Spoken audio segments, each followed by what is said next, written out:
ever wondered how you could become a high value asset to your clients and your ecosystem? Well, buckle up. In today's episode, we are going to interview one of the friends of the Prime People podcast, Mr. Eric Meissner. He absolutely kills it in land development and real estate down in Austin, Texas. So if you're also interested in land development, you're going to want to stick around, because Eric and I have spent literally hundreds of hours at this point talking about what do we actually do that is valuable to the people we work with, and how do we want to operate a business, and who do we want to align ourselves with that see that value, that allows us to go out and get even better and better at it, find more opportunities to table to them in an industry where people tend to commoditize us, no different than chairs. If you're a consumer watching this, a lot of times you just compare agents versus agents and you think they all have the same offering, when in reality, you do have specialists and black belts that bring an amazing amount of leverage. And if you're a newer agent watching this, or a real estate agent, you're also going to learn how somebody like Eric went out and developed a unique skill set in these spaces. So Eric, I hate doing these formal introductions because you're family, but welcome to the Prime People podcast. Appreciate you having me, my man. It's always good talking to you. Yeah, man. So give people a little bit of background. How'd you actually end up in real estate? Kind of a winding road. I came out of PricewaterhouseCoopers, being counter by trade, and came out of Price and went to work as a CFO of a fabulous semiconductor manufacturer. Hopped around in the high-tech industry for a little bit in Austin, Texas, and then a real estate agent broker that I cared about a lot was bringing a new brand to Austin, and she needed a COO, operations, bean counter, kind of back of the house person. Went to do that, got licensed just because I was sitting around, doing spreadsheets. And so getting the license was easy, and was kind of off to the races. That brand, unfortunately, is no longer with us, but I'm still with us. So I guess maybe that's a good thing. So, and then have just kind of been off to the races ever since. Kind of started doing the traditional retail, residential, helping people buy and sell houses and lease houses. But I always kind of had that, I'm going to call it number savviness, I guess. I'm good with a spreadsheet, and always kind of in my sales pitch, my listing presentation, there was a little bit less of what color are the curtains and what color is the paint of the house, and like, here's the numbers, here's the nuts and bolts, this is what you're going to walk away with. A little bit of a colder approach, a little bit more of a pragmatic and numerical approach, but my approach. And I think that's why I wanted to bring you on to this episode. A lot of people, they want to get into land development if they're in the real estate business, or consumers actually want to buy and acquire land. I think that's one of your very unique specialties, is assembling land, working with developers and builders. But hearing your backstory, like this analytical approach, I mean, it was a sure fit that would be right for you, because it kind of brings the two worlds together, the art of understanding residential home purchasing and the emotion, but then the math of structuring a land dev deal. So how did you make that entry? Like, were you buying, selling houses, and then all of a sudden you fell into a land deal? Or like, how did that transition happen where you started specializing in that? So that's exactly right. So my approach, my very first thing that kind of got the party started is I'm a born and raised Austin guy. I network heavily with other agents. I go on property tours. Anywhere there are agents, I kind of circle up with them, and I've got a pretty good reputation, and I do a pretty decent amount of business, and I think I do a good business.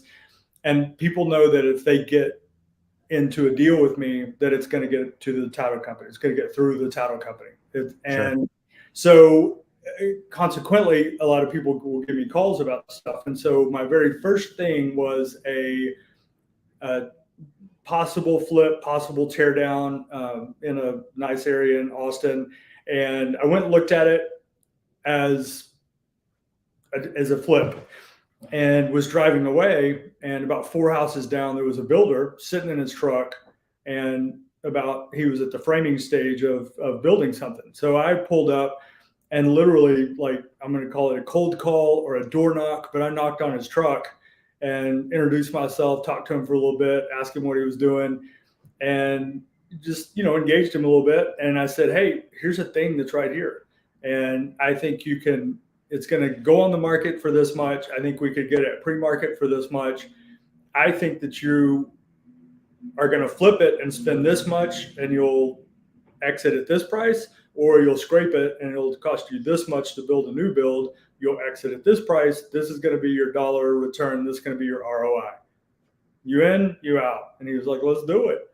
And that was literally, not to be too cavalier, but literally kind of what got the party started. So, and then it was almost like one of those things where, you know, a light bulb comes on. It's like, I see land stuff all the time. I see lots. I see, you know, things that something needs to be done to. The thing that moves the fastest in Austin, Texas are things that are priced right. That's obvious. But things that are move-in ready.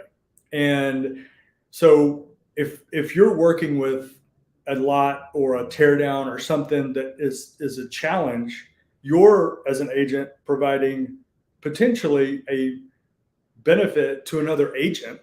And in the past, we would have thought we were competitors, but we're actually collaborators, because we have two different pieces of the puzzle.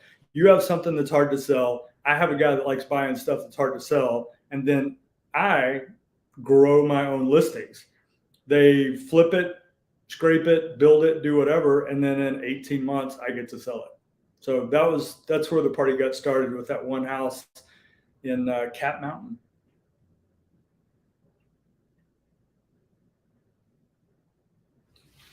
Sorry, Roger Horvath, a flying realtor, actually on my commercial team, is here. And he indicated your network is your net worth. I think taking the time to drop that business card and have that conversation is something a lot of people watching this maybe are afraid to do, right? Because they just get scared. Well, what are they going to say to me? What if they say no? Like, I literally just gave my business card to a guy that I saw walking with a camera. He's from our press. Like, he's from the London Free Press. I'm like, oh, he's shooting an article in a town I know about. I gave my card. I'm like, I own a business here. I rep tons of these developers. Like, if you want the real insights, text me, nice to meet you. And then I tweeted him.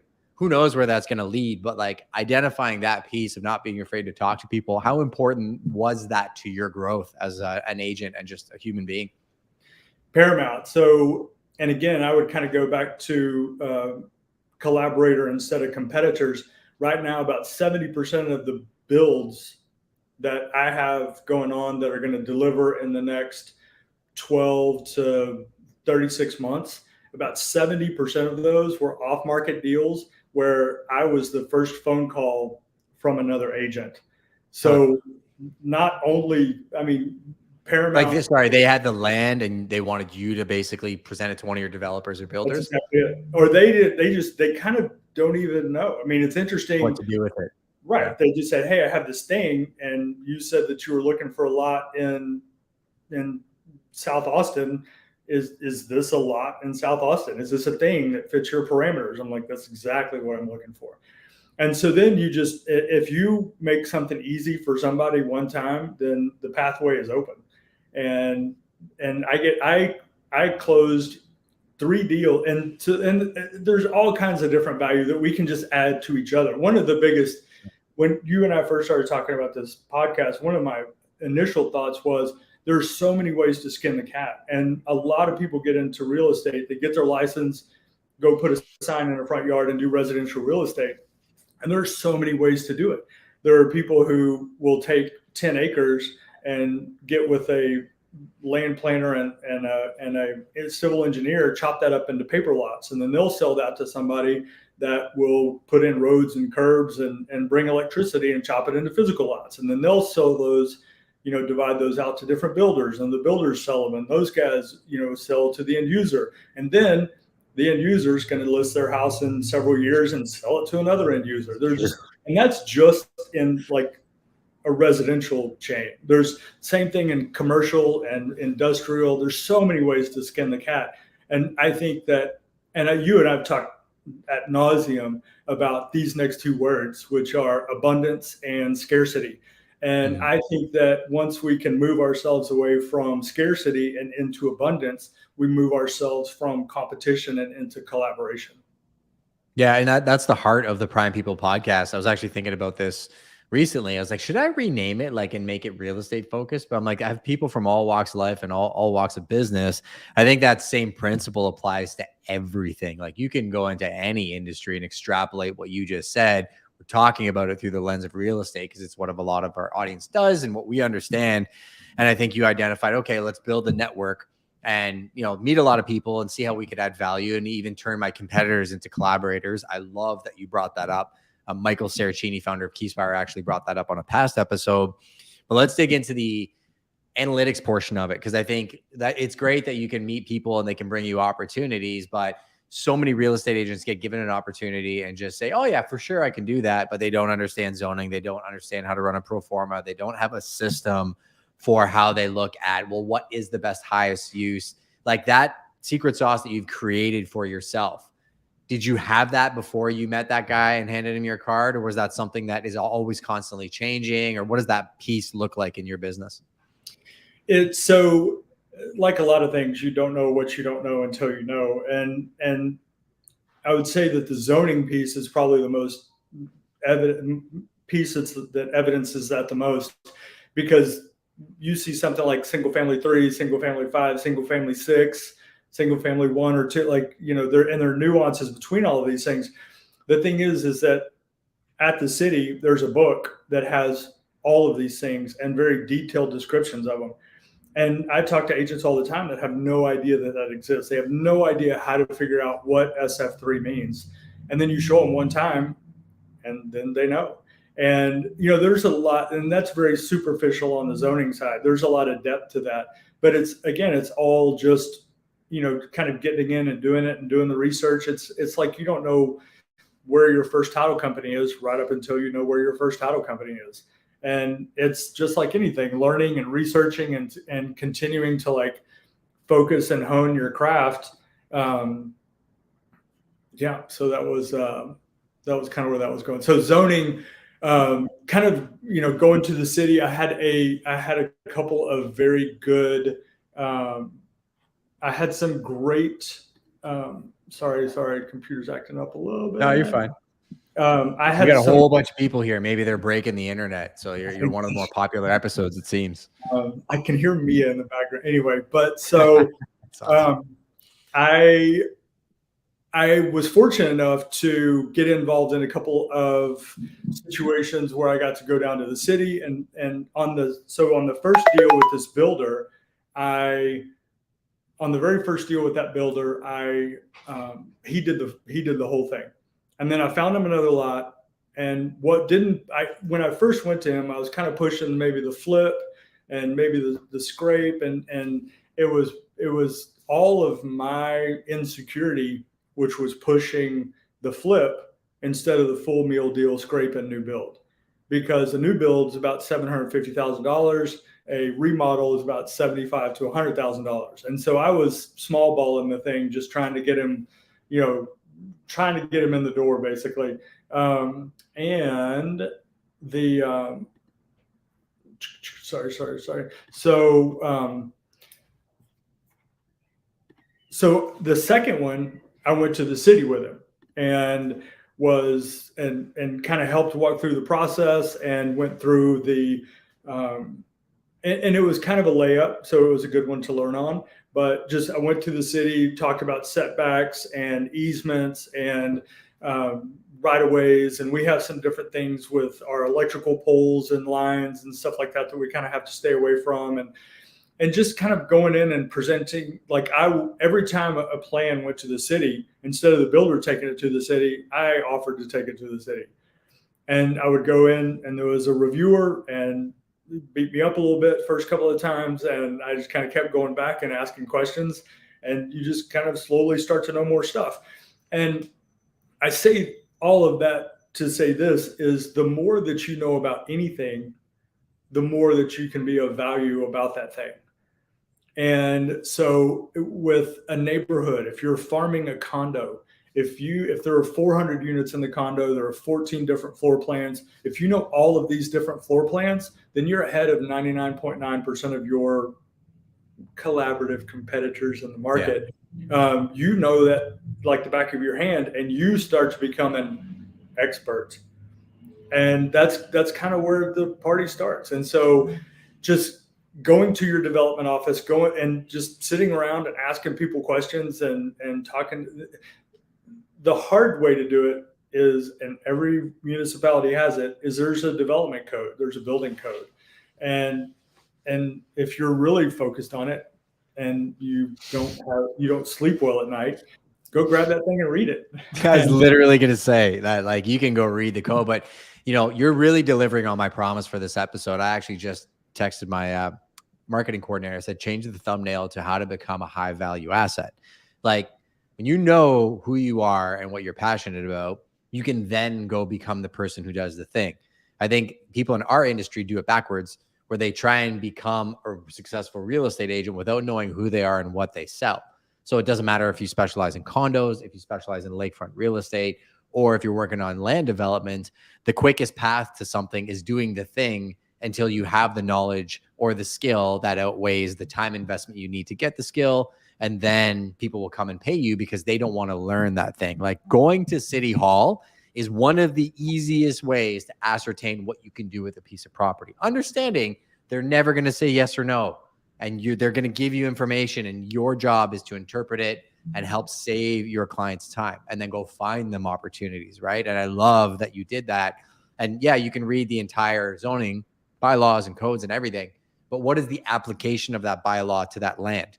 The person sitting behind the desk who sees 200, 300 applications on a regular basis can tell you what they would likely support and what they wouldn't, and what the process is, but you're never going to learn it unless you're willing to step out of your car and then walk into that office, right? Agreed. And just like, I mean, I think that the barrier to entry is just time. It's the same barrier to entry as me in geometry. And like, I could go to that class a whole bunch, and I'm probably going to take a couple of more classes, and I'm still may get it, may not get it. But, if I was focused on it and interested in it, I mean, it's just like any other learning process. And my development, my sales pitch Excel spreadsheet deal calculator is 10 lines on an Excel spreadsheet. It is, and I'm junior superstar with a spreadsheet. I can make a pretty fancy spreadsheet that's real pretty and everybody loves it. But just 10 lines here, here's what the lot cost. Here's what your build is. Here's what you're going to sell it for. Here's what you're going to pay me. And here's your net ROI and, dollars and time.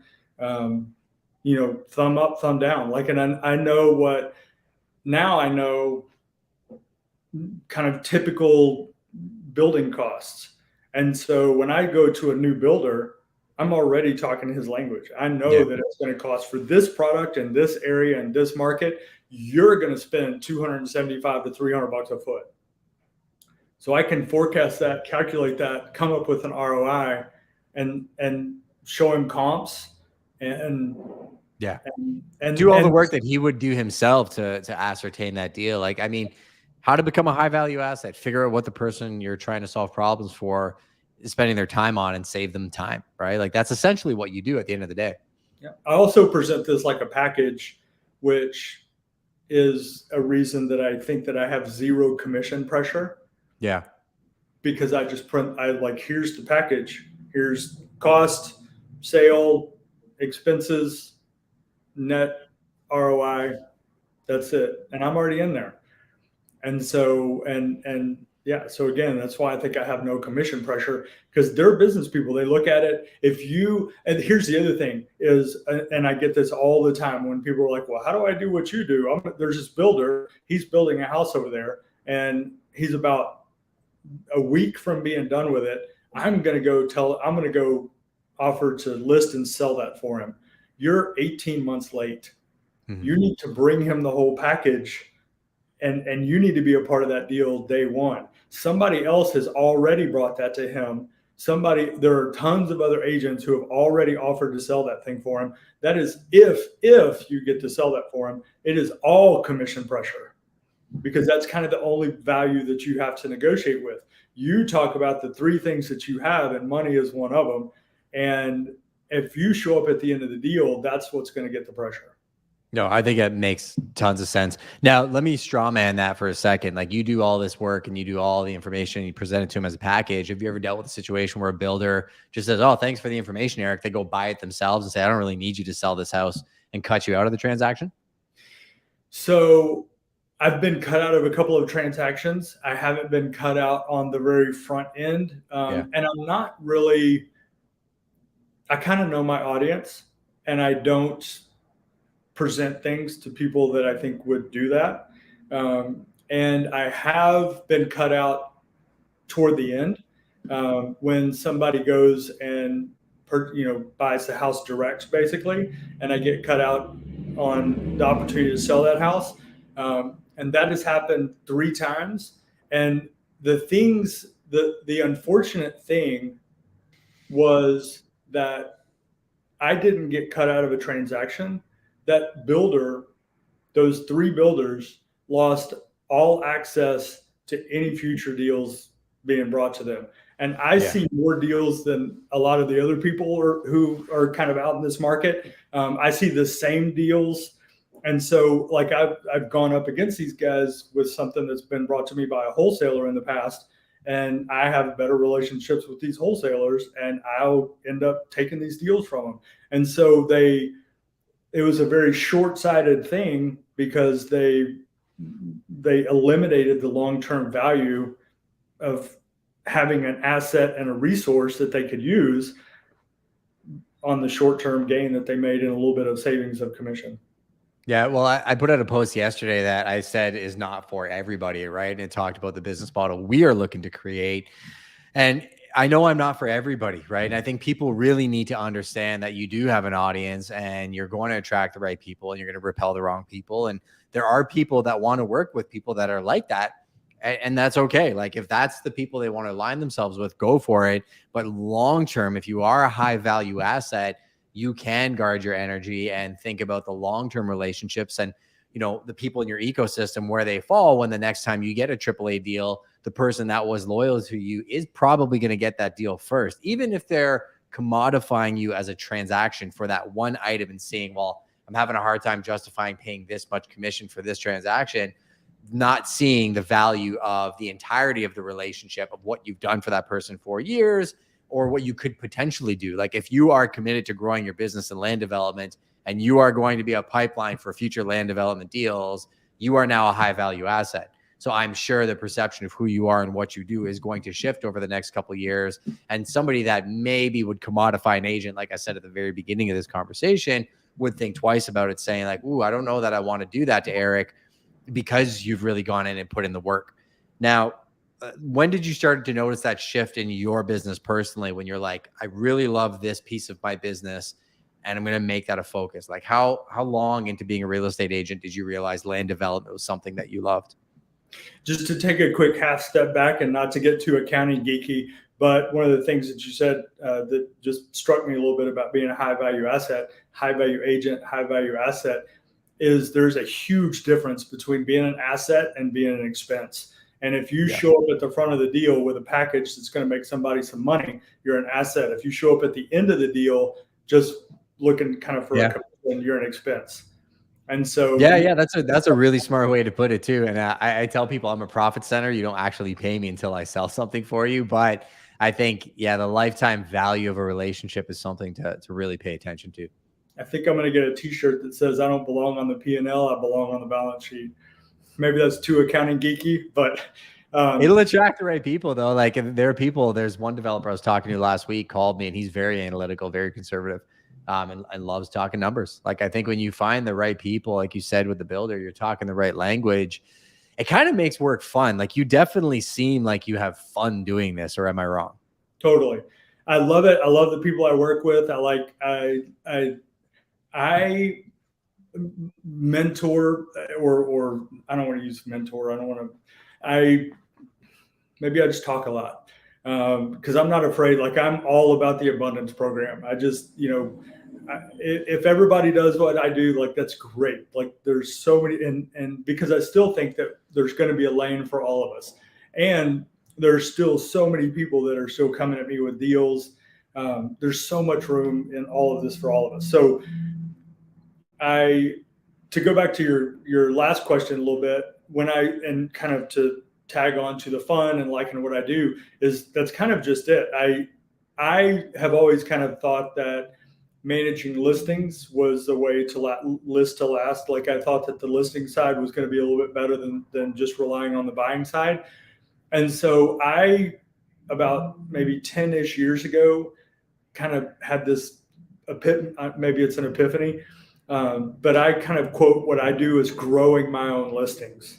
I make my own listings. Like, I get builders dirt, they build something, I sell what they build. And now that's gone from, my largest thing right now is I'm probably a couple of years away from an 81 unit condo complex. And that's the largest listing that I have right now. And I've got some 10s and 20s and some 1s and some 2s. But there's just a lot of different things that are coming out of the ground. And one of the things about kind of focusing on that is that it's just a bandwidth issue. Like, I'm just kind of busy, and I like what I do. I like who I do it with. I like making stuff. And I also like kind of taking the next step is, and kind of going back to this as a business model, there's nobody, almost including the builder, I would actually argue there's nobody that knows more about that house that I'm selling than I do. The builder has built a house. I know the lot. I know the neighborhood. I know the environment. I know the city. The builder knows the house, but I know as much about that house, almost as much as they do. And so nobody is more qualified to sell that house than I am today, or in 7 years when whoever bought that house lost touch with their listing agent or their buyer agent. And so my goal is not to just sell this builder's house today, but to sell that house 5 or 6 times over, because nobody knows that house better than I do. Yeah, I think that brings forth an idea that I've really been chewing on since the advent of AI. Everybody thinks real estate agents, every 10 years, they think we're going to get replaced by technology. And to a certain degree, they're right. Because if you're an agent that is low value and you just plug people into MLS and you just open doors for them, then yeah, you are going to get replaced by, Amazon buying Berkshire Hathaway and putting agents in a factory, right? But what you just explained, 7 years of history, plus the relationships, plus the background, plus knowing the history of the house and the builder and the intimate knowledge that goes far beyond data, I think that makes you an irrefutable asset to the people that are in front of you. Like, what are you doing, though, to continue growing your knowledge base? Because you obviously have your spreadsheet, you know how to analyze a deal quickly, but you probably have this thirst for knowledge. Like, what are you doing to grow as an agent in land development? So you heard it here first on Justin's podcast. So there was a piece of property that I was in love with, and it had one big hickey on it in the form of a massive pecan tree that was dead ass in the middle of the property. And I thought that the tree was dead, and I thought that I could have it removed. We are very particular and protective of our trees in Austin, Texas. And every builder that I approached didn't think that I could get this thing done. So I bought the lot myself, and the day after I closed, that tree came down. And so I'm doing the first new build development project myself, for a lot of different reasons. For one, because I couldn't sell it to anybody else. And two, after I do this, I'm going to another architect's meeting. Like, I'm not representing the builder. I am the builder.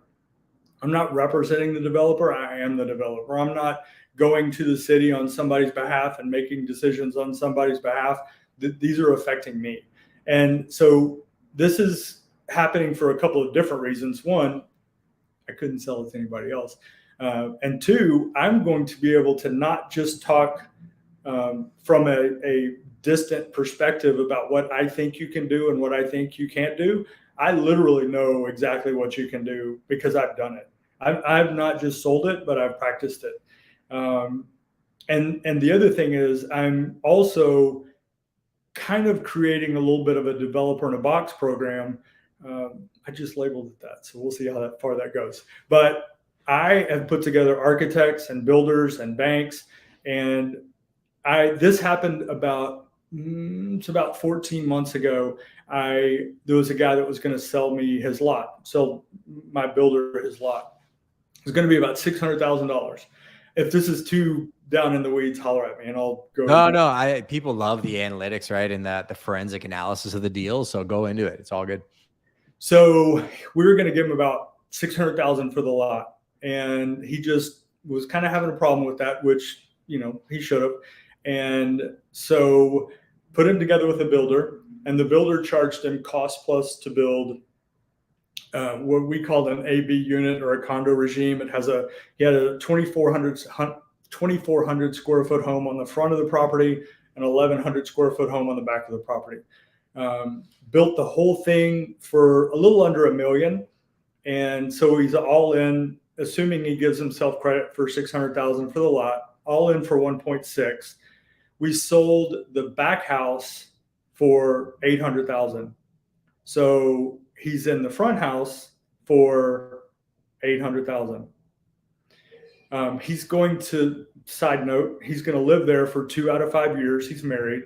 And so he's going to get a $500,000 tax deduction or credit for gain, but that's taxation. That's a whole nother issue. I think that today I could sell that front house for about 2.2. So let's say we just sell it for 2, or he nets 2. He's in it for 8. That's 1.2. He's doubled his money in 14 months on the lot that he was going to sell me for 600. Wow, that's amazing. So kind of the developer in a box kind of thing. He wins because he made a lot more money. And he had a lot of equity in the lot that he could draw from. I've got a great relationship with a banker that just did $3 million worth of kind of transactions.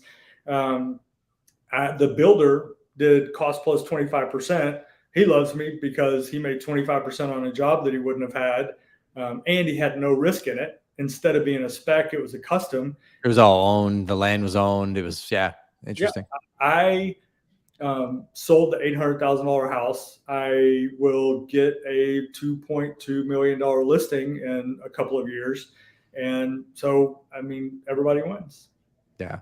And I think that's, again, long game, right? Like you identifying an opportunity rather than commodifying somebody that says, well, I want to sell a lot for 600. Like identifying opportunities is another thing that makes somebody an incredibly high value asset. I got a call last week for an industrial building in St. Thomas, and they were like, oh, do we sell? Do we do this? I'm going to keep it forever. I'm like, not really forever, but Volkswagen just announced a new EV plant. You have an acre of land. This is what I think you should do with it. Right. So our commercial team's digging in and going to help them lease it and go through the building process. And like the leasing part in commercial real estate isn't the highest value thing that we do at all. It's a loss leader, to be quite frank with you. But we do it for a lot of developers because a lot of the good ones understand that long term, the 200 hours we put into these projects, when it is time to sell the building, we get the first crack at it. Right. And those that don't understand that, it is what it is. Right. Like I understand that there's a different nature of people that are out there, but you really have to think about your business model and where you want to deploy your energy and your time. Right. And I think that's what you're doing a great job explaining in this episode. It was kind of fortuitous or funny. About 15 minutes before you and I started this, I got a cold call from a agent from a big box here in Austin. Kind of hey, do you have any real estate, or might you be thinking of buying or selling? And we kind of had a little bit of the boiler room moment. I was like, yes, I am thinking of buying or selling. And we kind of walked through that process a little bit. And he was like, well, what do you think about buying or selling right now? And it was this very like, let's do it right now. Like, what are you doing? Like, let's get it up, like get them on the phone. On paper. Let's do a deal. Commission breath. Exactly. And I was having this conversation just the other day when I was talking about, so I've been working on this 81 unit condo complex for about 3 years, and probably am not going to see a paycheck, best case scenario, for another 3 years. And, but I plan on doing this for a long time. And so my pipeline is a 50-year long pipeline. And I'm going to need to inject stuff all along the way. And so having something that closes it, having something that closes in 3 years, like, I mean, Yeah, I'm going to amazing. have to be prospecting in 3 years anyway. So No, I love the mindset. It's definitely paramount to how we run our business here. I want to value your time. I know you got lots of meetings coming up. I'm going to ask you a couple rapid fire questions, and then I'll get you out of here, Eric, but you'll definitely be on some future episodes. And I'm going to bring you in to talk to the Prime team. I'd love for them to pick your brain about land development and your approach, and maybe take a glimpse at that 10-line spreadsheet, because simplicity is beautiful in real estate. That's for sure. So the first, hang on just one sec. Reminder, update your passport. That's a super hack too. I do that all the time. Add reminder, do this in 1 hour. That's the hack that I use, because in 1 hour it leaves it unread, and then I can put it on my task list. That one's for free, people. So Eric, up until this point in your career, how has failure shaped your life? So it's just made me motivated. I've been below zero twice, and I've been close to zero once. And you just got to keep on swimming. I'll go back to the 50-year pipeline. Like, you're not done. And it's not a hickey. It's just a valley. And just get back up on your horse and get back after it. Like, you're not done. You got to keep on swimming. There are a bunch of stakeholders that you have. I know that you have you've got 2 sweet stakeholders. I've got a couple of daughters, got parents that are still around, and brothers and sisters. And like, I got stuff to do. And so I can't quit. I mean, what's the backup plan? So you got to keep moving forward. Even if you don't want to move forward, take a step forward, any step. Like if you get real beat up, take the most minute, what you might think is an insignificant step, like get out of bed and go walk a mile in the morning, or just do something, but just move forward. Yeah, amen. That's great advice. What piece of advice would you give little Eric coming up if it was your first day in real estate and he met you today? What would you tell him? Real estate related? Yeah. Let's keep it real estate related. Okay, rated G. I would say to like go with your gut and go with your heart a little bit more. Like, I've kind of got this, bean counter thing, a little bit more analytical, a little bit numerical. And I did 2 things. I tried to chase the real estate market, just retail sales in a market where everybody that I came out of high school and college with got their diploma and a license at the same time. And they all did it better than I am. They're some of my best referral sources right now, because we have such a great relationship. So I would say the whole, like, don't be a jack of all trades, master of none. Like, pick a horse. We spend so many times chasing squirrels and tilting at windmills because we think there's a dollar behind it. Like, and we end up more often than not with nothing. I would say, how the saying is, hire slow, fire fast. I would say refer fast. I mean, I would rather have a small piece of something than a big piece of nothing. Like, if it's not in your bailiwick, send it out the door. You're buying your time back. I think that's great advice. The most important question, because you made time for us. You're standing at the top of One Prime Square. The entire world is below you. Everybody's watching this podcast. What message do you want to leave the audience? Everything is going to be all right, all right, all right. This is your buddy Eric Meissner from Austin, Texas. I truly appreciate you having me. Everything is going to be good. It's a beautiful day. We live in a wonderful world. Things are awesome. Just keep moving forward. Everything's going to be good. Keep it in you, brother. You got to. And if you have any issues at all, there are 2 guys on this screen right here that you can call anytime that'll pick you up anytime. Absolutely. All Eric's contact information is in the details below. You can connect with him directly if there's anything that resounded to you. If you're looking for somebody in Austin, Texas, he's your guy. He's an absolute killer. And I know our stakeholders, you have a warm place in their hearts. The lasso is still hanging up there, and she looks at it on a daily basis. We will meet one day. If you're watching the Prime People podcast or listening, share this with somebody that you love. It is for free. I don't sell anything. This is literally just helping you become a better person and a better agent. And to hit the subscribe and notification button so you don't miss any future episodes. Eric, we'll catch you on the next episode. Take care, my man. Sure appreciate you having me. Brother. All right, man. Take care. Bye.